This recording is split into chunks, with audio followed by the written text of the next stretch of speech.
To my non-Iranian friends, attention, attention, a genocide is happening in Iran. Today marks the 10th day of internet blackout in Iran.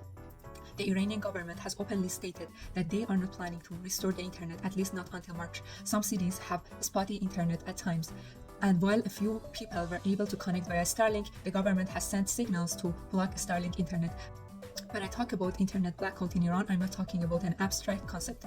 I am talking about not being able to connect with my family in Iran. They have not replied to my messages. They haven't even received them. On WhatsApp, when a message is delivered, you see the second tick, but my messages only show one tick, which means they are not received.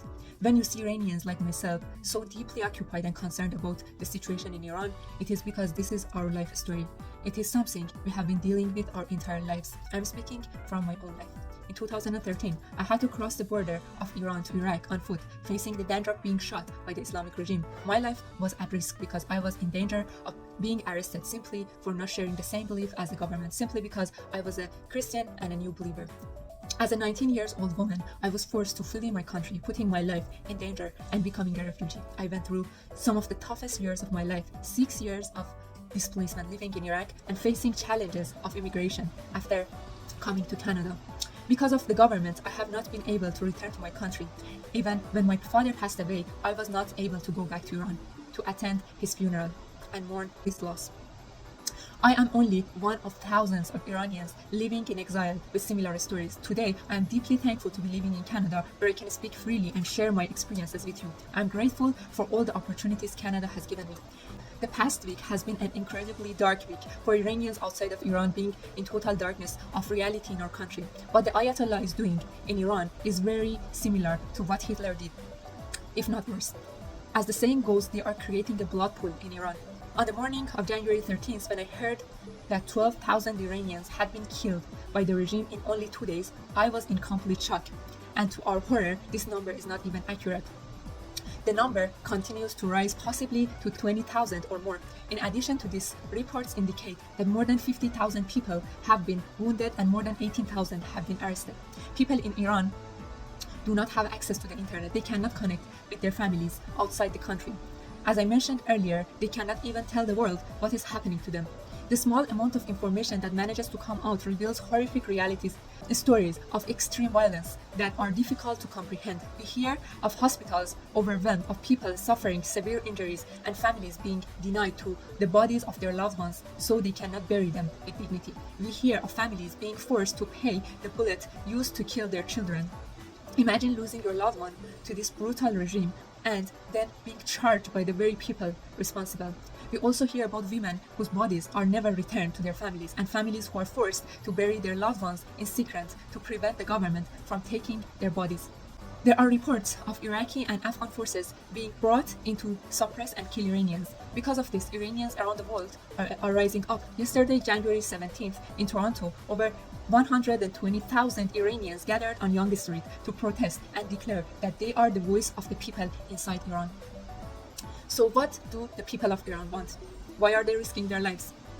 They are exhausted after 47 years of living under an extremist government that has taken their lives and silenced their voices. Over these 47 years, countless Iranians have been forced into exile, unable to return to their homeland. Doctors, engineers, activists, journalists, artists, athletes, and many other brilliant minds were pushed out of Iran because of the government. These are people who could have served and built our country, but instead were forced to leave. Those who stayed in Iran had to pay an even higher price. Many were imprisoned, many were killed, and many had to remain silent about their beliefs and opinions. Some lived with dignity, but ultimately lost their lives. The government also sowed division among the people, creating deep mistrust. No one knew who to trust. Were they loyal citizens or were they paid by the government? Every time someone spoke out, people had to carefully question not just what was being said, but who was saying it and whose interests they served. And now Iranians all around the world are asking for their most basic human rights and freedoms. They are done with a government that isolates the country, fuels conflict in the region, and uses Iran's resources for oppression instead of for its people. The people of Iran want a free, democratic, and secular government, one that does not interfere with personal beliefs. one that serves its people, rebuilds the country, and allows them to speak freely without fear of imprisonment. They want a government that creates opportunities for brilliance, for its bright minds, its athletes, its champions, not one that silences, imprisons, or kills people, not because it fears their talents, their abilities, and their dignity. The message is clear. Many people are calling for Reza Pahlavi, the son of Iran's former king, to return and help lead a transition during this critical time. Most importantly, the people of Iran are asking for international help. They are calling on Trump and other world leaders because their country is on fire, and the government that was supposed to protect them is the one that started the fire. The people are unarmed. They are facing a heavily armed regime. This is an unequal battle. Before you judge, before you dismiss their call for help, I ask you to hear the full story. A genocide is happening in Iran.